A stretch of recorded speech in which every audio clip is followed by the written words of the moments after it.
inay ko po. Yan ang kalimitang katagang narinig natin lalo pa sa mga Pilipino.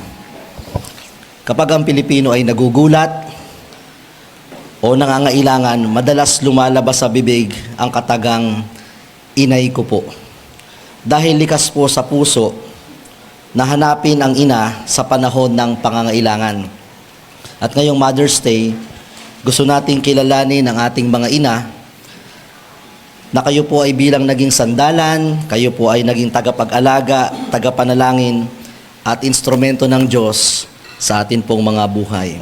Nabasa po natin kanina ang konteksto ng isang anak, ng isang ina, si Hannah, na kung saan meron po siyang asawa na si Elkanah at dalawa po ang kanyang asawa, si Penina at si Hannah. Pinalad po na itong si Penina ay magkaroon ng mga anak, ngunit si Hannah po ay hindi pa po pinagkakalooban ng Panginoon. Ngunit dahil sa kanyang masidhing pananalangin, paghihintay at pagtatapat sa tamang panahon, ito ay tinugon ng ating Panginoon. What does it takes? What does it takes to have a child? No? Ano po ba yung mga kailangan upang tayo po ay maging isang ina, at ano po ba yung mga price ng pagkakaroon ng isang anak? There is a saying, pasintabi po sa mga tatay, dahil Mother's Day naman ngayon, anybody can be a father, but it takes someone special to be a mother. Mahirap palitan ang isang ina sapagkat it takes someone special to be a mother. Having a child is more than carrying a baby in the womb. Yung 9 na buwan pa lang na binubuhat, pinapasan, mahirap na po yun eh. But having a child, it is carrying burdens nobody sees. Hindi po doon natatapos ang pain, ang pagbubuhat ng isang ina, kundi sa simula po ng pagkakasilang ay nananatili po ang pasanin ng isang ina. It is wiping tears while hiding your own tears. Yung pong pagiging ina ay habang pinapawi mo, pinupunasan mo ang luha ng iba, ay pilit mong itinatago ang iyong luha bilang ina. It is sacrificing silently when everybody else sleeps peacefully. Ang sakripisyo ng ina habang ang iba ay payapa na, habang ang iba ay natutulog na, merong ina nagising pa at nagsasakripisyo. A child may never fully understand the price of being a mother until you became a mother. A mother will eat last so her children can eat first. No? Sa karamihan naman po, sa karamihan ganun. Sinisikap ng mga magulang, lalo na ng ina, na makakain ng lahat. Sleep late after everybody rest. And worry quietly while everybody else laugh. And pray secretly while everybody sleeps. Yan po ang tungkulin at gawain ng ating isang ina. When God created mothers, He gave ordinary women the ability of extraordinary things. May kakaibang lakas, may kakaibang kakayahan na ipinagkaloob ang nanay, ang Panginoon sa isang nanay. In fact, kung ikaw po ay isang dalaga, nagkaroon ka ng asawa, nagkaroon ka ng anak, mararamdaman mo yon na parang may pagbabago, may kakaibang lakas, may extraordinary things na ipinagkaloob sa iyong Panginoon to fulfill ang iyong pagiging nanay. Many children sees the success of the home, but they never see the sacrifice behind it. Ang alam lang natin, basta may dumating na ulam. Ang alam lang natin, basta tayo ay nag-aaral. Ang alam lang natin, basta may dumarating na appliances. Basta alam natin, may kuryente tayo. Many children sees the success of the home, but they never see the sacrifice behind it. That is why today, it is not just about celebrating Mother's Day, but today it is about honoring the price. If there is a price, there is a price to be paid, a cost for you to be a mother. Because the truth is, it takes more than biology to have a child. Hindi lamang po yun dahil tayo po ay nanganak, dugo natin yan. It takes something to be a mother. And I want to give 4 or 5 points this morning, but I'll try to be quick. Sinesave ko po yung boses ko. 5 bagay sa mga magiging nanay, sa mga magiging sa mga magiging nanay at sa nanay na, ano po ba yung iba't ibang bagay na kailangan upang tayo ay maging nanay? Sabi po sa verse 27 ng ating pong nabasa, hiniling ko sa kanya na ako'y pagkalooban ng anak at binigyan nga niya ako. We can see first, what does it takes to be a mother? It takes passion. Yung malalim na pagnanasa, malalim na pag-ibig, yan po ang kailangan upang ikaw ay magpakananay at pag ikaw ay naging nanay. Makikita natin ang matinding desire ni Hannah sa pagkakaroon ng anak. Hindi lang yun personal longing na may gusto siyang bilhin, may gusto siyang maisuot. Kita natin kung paanong ipinaglaban ni Hannah na magkaroon siyang anak at gustong-gusto niyang magkaroon ng anak. Yun po ay isang passion ng puso ng isang babae na talagang gusto pong maging ina. A godly mother has a passionate heart for her children before they are even born.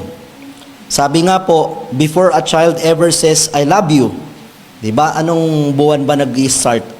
Taon nag-i-start na ang mga anak ay makapagsalita na ng I love you. 2 years old, di ba? 2 years old. Before ever a child says, I love you, ma'am, a mother has already spent years proving and saying, I love you, my child. Di ba? Sa sinapupunan pa lamang po, naririnig na natin yan sa mga nanay, mahal ko ang aking anak, hanggang sa siya'y sinilang, hanggang sa huling yugto ng ating buhay, naririnig natin ang salitang yan, mahal kita anak. Think about this matter. A mother is the only person, makinig po tayo. A mother, lalo pa mga tatay makinig, a mother is the only person who can hear a baby cry in the middle of the night and still respond with love instead of anger. Diba po ba? Pagka may mga umiiyak ng bata, yung tatay, diretso lang ang tulog niyan. Diba? Pero yung mga nanay, sila yung gigising, sila yung mapupuyat, pero they still respond with love instead of anger. Aminin natin tayo mga tatay, naiinis na tayo pag talagang sobrang tagal umiyak, pag di natin mapatigil, nandun yung ating care, pero may kasama na rin galit, no? Pero ang mga nanay, iba po yung kanilang pag-ibig. They still respond with love instead of anger. So, ang isang ina ay may pusong handang magmahal kahit walang kapalit. Sabi po sa Isaiah chapter 49 verse 15, ikinumpara ng Panginoon yung kanyang pag-ibig. Can a woman forget her suckling child? Nakakalimutan ba ng nanay yung kanyang anak na kanyang pinadede? That she should not have compassion on the son of her womb? Magagawa ba niya yun kung hindi niya mahal yung kanyang anak? Sabi niya, yea, they may forget. Maraming may mga pagkakataong makalimot. Yet will I not forget thee. Pero ang Diyos hindi makakalimot. Pero ipinapakita po dito yung comparison ng Diyos. Yung pagmamahal ng isang ina sa kanyang anak. Maaring may pagkukulang. Pero ang ina ay nanatiling ina at mananatiling ina. A mother's love reflects the compassionate heart of God. And it takes passion to be a mother. Hindi lang po yun. Meron tayong pamfront, meron tayong makikitang picture na may family tayo. Ang pagiging ina ay hindi lang po sa panahon ng blessings but even in the times of burden. Hindi lang po siya basta-basta katulad ng isang bagay na pag ginusto yung passion, meron kang passion na gusto mo itong damit na ito, gusto mo itong cellphone na ito, na pag nasira na, pag may lumabas ng bago, pag may kapalit na, nawawala na yung ating passion. Ang passion po, naging pagiging ina ay hindi lang po basta desire. It is a lifelong commitment passion. Hindi po nawawala yung gusto. Hindi katulad ng cellphone na dati gustong-gusto mo kasi maganda pa yung camera. Lumabo na. Hindi katulad ng cellphone na dati updated pa, na maganda pa, nabasag na. Ang pagiging ina po, it is a lifelong passion and commitment. Alam niyo yung ating mga anak, okay? Kahit anong gawing kamalian, kahit makabasag ng plato, cute pa rin. Diba? Kita nyo yung ganyang kinayapa, diba? Kita mo nagkalat, cute. Pero pag mga elementary na, parang nakakatakot na. Pag sumasagot na, pagka medyo may mga iba-iba ng ginagawa, pag nagiging sakit na ng ulo.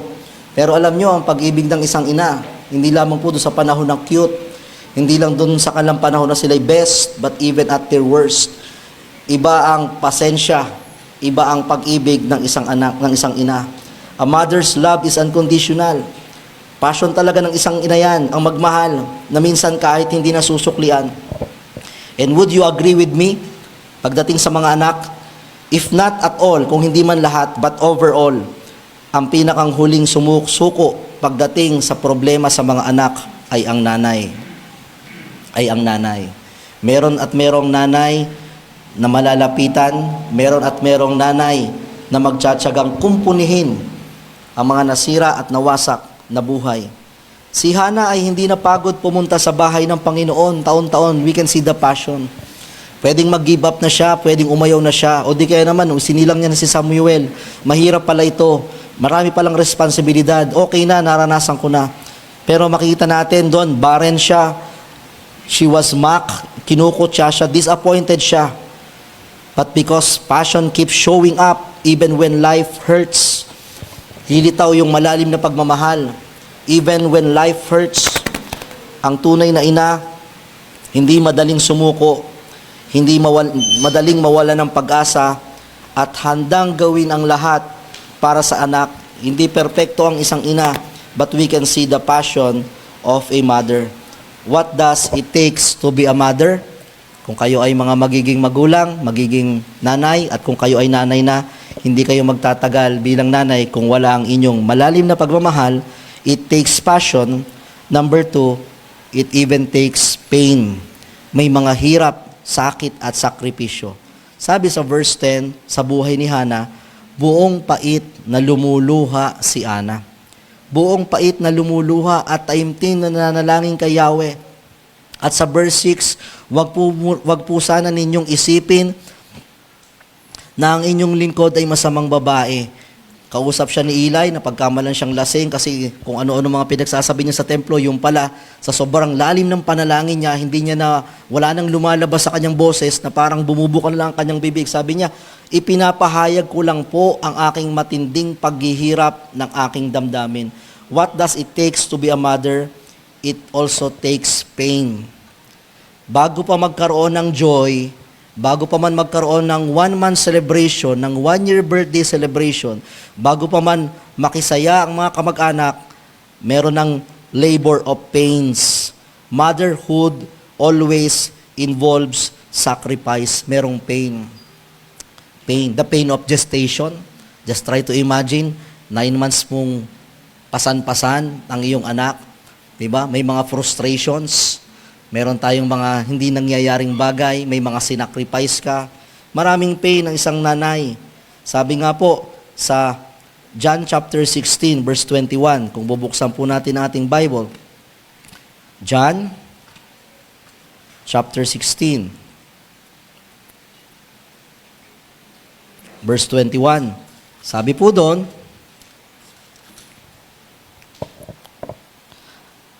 ang babae kapag nanganganak, ay nalulumbay sapagkat dumadating ang kanyang oras, ngunit pagkapanganak niya sa sanggol, ay hindi niya naalala ang hirap dahil sa kagalakan sa pagkakaanak. Pero bago po niya siya manganak, siya po ay nalulumbay. She is in pain. Every mother carries silent burdens for her children. Ito po,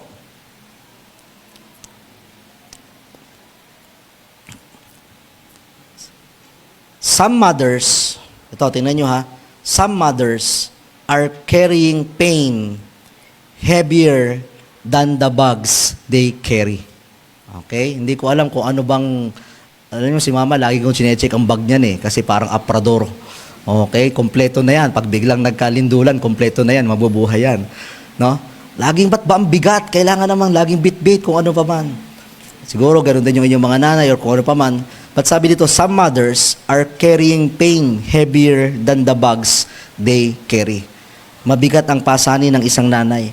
A mother may hide her tears from her children, but she cannot hide them from God. Alam ng Diyos ang pinagdadaanan ng ating mga nanay. Behind many strong homes, of course, laging kasama ang tatay, but behind many strong homes is a mother who learned how to endure pain silently. They don't escape, but they endure and they enlist. The hands of a mother may look gentle, but they survive battles nobody knows. Yan po ang tungkulin, yan po ang pain ng isang ina. Yes, there are pleasures, maraming panahon na sila'y nakangiti, but it took pain to be a mother. Kaya po ang challenge sa atin, sa ating mga ina, marami na pong pasakit, marami na pong naging pag-iyak, marami na po silang mga naging pagkilos pa. Let us minimize their pain because it takes pain to be a mother.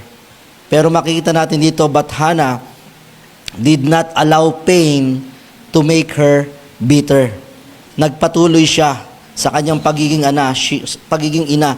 She allowed pain to push her into prayer.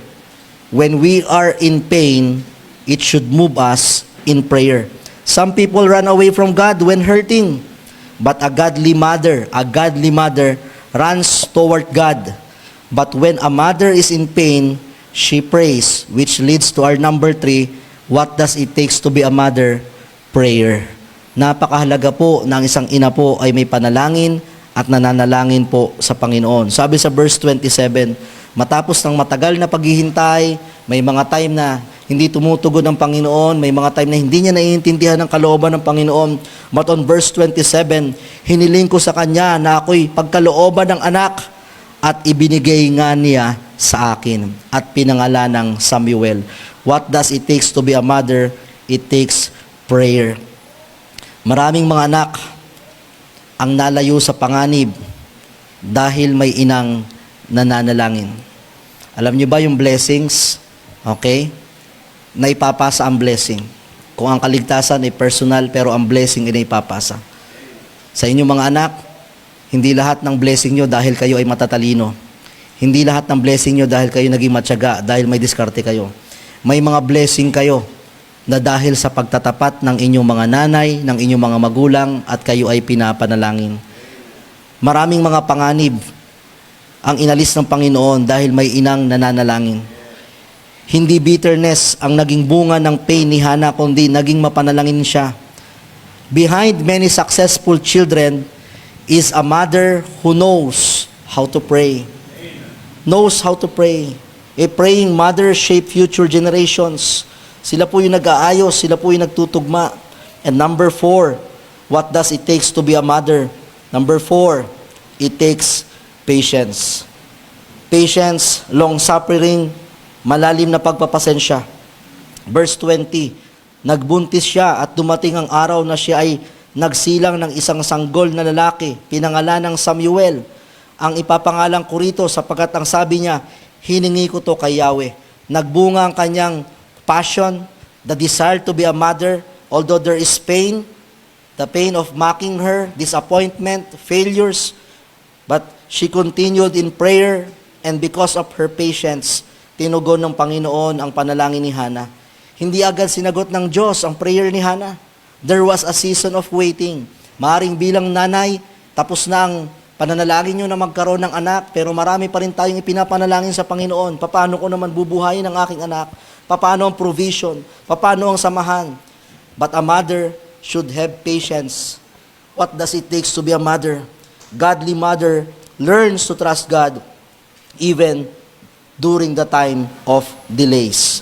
Ano yung mga bagay na hinihintay natin sa Panginoon? Ano yung mga bagay na hindi pa natin nauunawaan bakit nangyayari, Panginoon? A mother should have patience.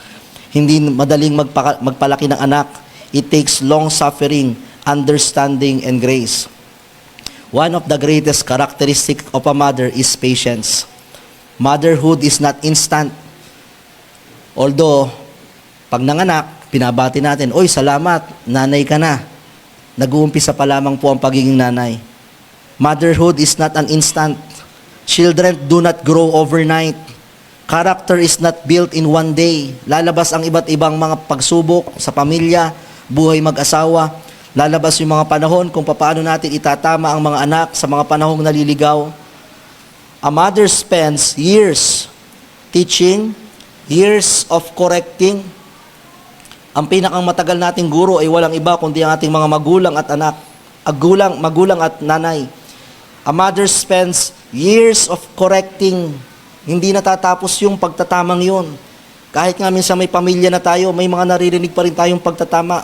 A mother spends years of praying, years of waiting, and years of enduring because it takes patience to be a mother.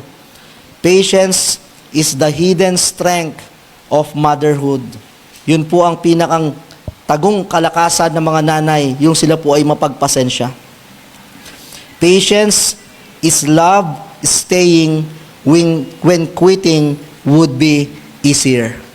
What keeps you going? Yung patience po, siya yung pinakang dahilan kung bakit nanatili ka pa doon sa mga panahon na parang andaling bumitaw. Maraming mga pagkakataon sa buhay mag-asawa, sa buhay ng mga anak na parang andaling na lang bitawan kung tutusin. At may rason ka para bumitaw. May dahilan ka para bumitaw. May dahilan ka para umiyaw.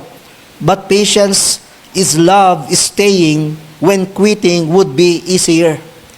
A mother's patience is not measured by how long she waits, but how faithfully she loves while waiting. Sa usapin po ng mga naghihintay, nagpapasensya, nagtitiis, hindi lang usapin na nagtitiis, naghihintay, kundi gaano ka katapat.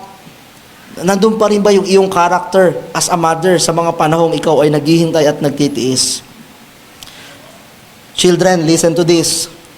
Children outgrow toys and clothes. Okay? But they never outgrow the need for a patient mother. Tatagalogin ko. Maaring yung mga laruan nyo noon, natin, hindi na natin lalaruin ngayon. May mga bagay nun na pwede na nating talikuran. Pwedeng hindi na kailangan. Children outgrows toys and clothes, but we never outgrow the need of a patient mother. Hanggang huling hininga natin, kailangan natin ating mga nanay. Amen? May mga bagay na mabubuhay ka na kahit wala ngayon, na meron ka noon. Pero yung pagiging isang ina, lagi nating hinahanap. Kaya nga nandyan yung salitang, inay ko po. Lagi nating hinahanap ang ating nanay. At mapalad tayo kung meron pa tayong nanay. What does it takes to be a mother? Number 1, it takes passion. It takes pain. It takes prayer. It takes patience. And the last, amen? Gusto nyo pa? It takes the power of God. It takes the power of God. Verse 9, kinabukasan, maagang-maaga silang sumamba kay Yahweh. Pagkatapos ay umuwi na sa Rama, sinipingan ni Elkana si Ana at dininig ni Yahweh ang dalangin nito. It takes the power of God to answer the prayer of Hannah, and it takes the power of God para mapanindigan niya at magampanan niya ang pagiging isang ina. Mga magulang, mga nanay, the Bible says, except the Lord build the house, they that labored in vain. Pwede kayong magsumikap sa buhay. Pwede kayong magtrabaho for provision. Pwede kayong maging magaling at mabait na ina. Pero sabi ng Panginoon, except the Lord build the house. Malibang ang Diyos, isama nyo sa pagpapalaki ng inyong anak. Malibang ang Diyos, isama nyo sa inyong buhay mag-asawa. They that labored in vain. Nagawa ni Hannah ang lahat ng ito, not just because of her passion, not just because of her patience, but because of the power of God. Kaya hilingin natin sa ating mga ina na pagkalooban pa kayo ng higit na kapangyarihan ng Panginoon upang ating matugunan ang ating tungkulin bilang mga ina ng tahanan. As I close,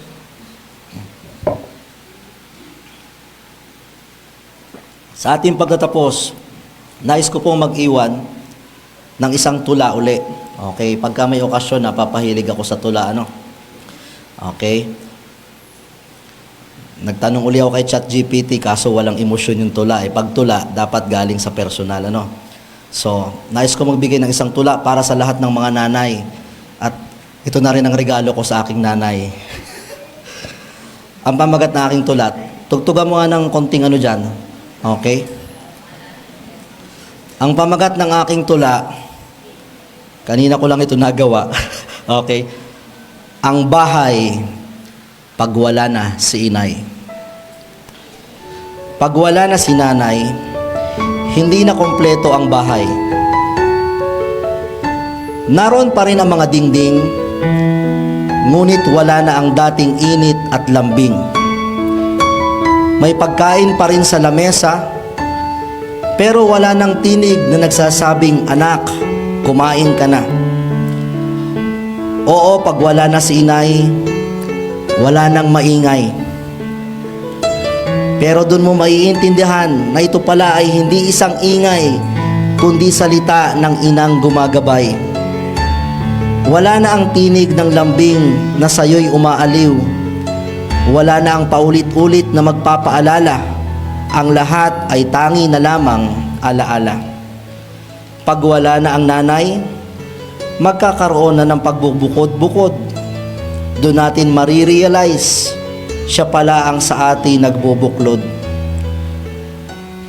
Pag wala na si inay, doon natin mauunawaan na hindi lang pala ito isang tahanan, na hindi lang pala siya isang ilaw ng tahanan, kundi puso na nagpapatibok ng magandang samahan. Siya ang nanay na umaayos ng ating mga maling kilos. Siya ang nanay na nagpapatahan sa ating mga tahanan. Kapag wala na si inay, may mga darating pang bagay-bagay, ngunit walang makapapalit sa kanya dahil siya'y walang kapantay. Kapag wala na si inay, ngunit nariyan pa siya, nakakangiti at masaya. Pagod man at tumatanda na, atin bigyan sila ng pagpapahalaga. Hindi natin alam ilang araw pa silang makakapiling. Hanggat nandyan pa si nanay, tayo ay maglambing. Madami na silang luha sa atin.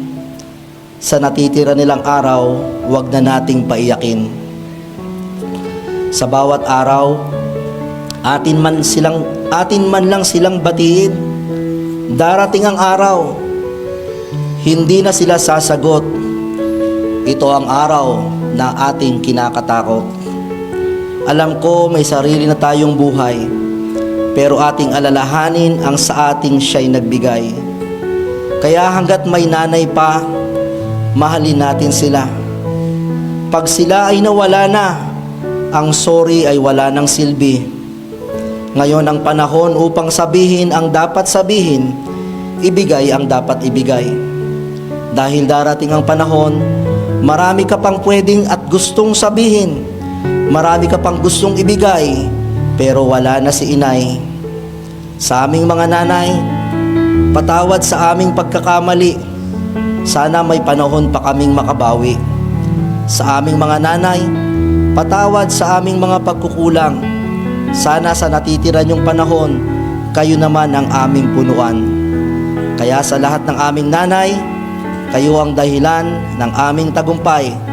Salamat sa inyong pagmamahal. Pagpalain nawa kayo ng may kapal. Happy Mother's Day to all mothers.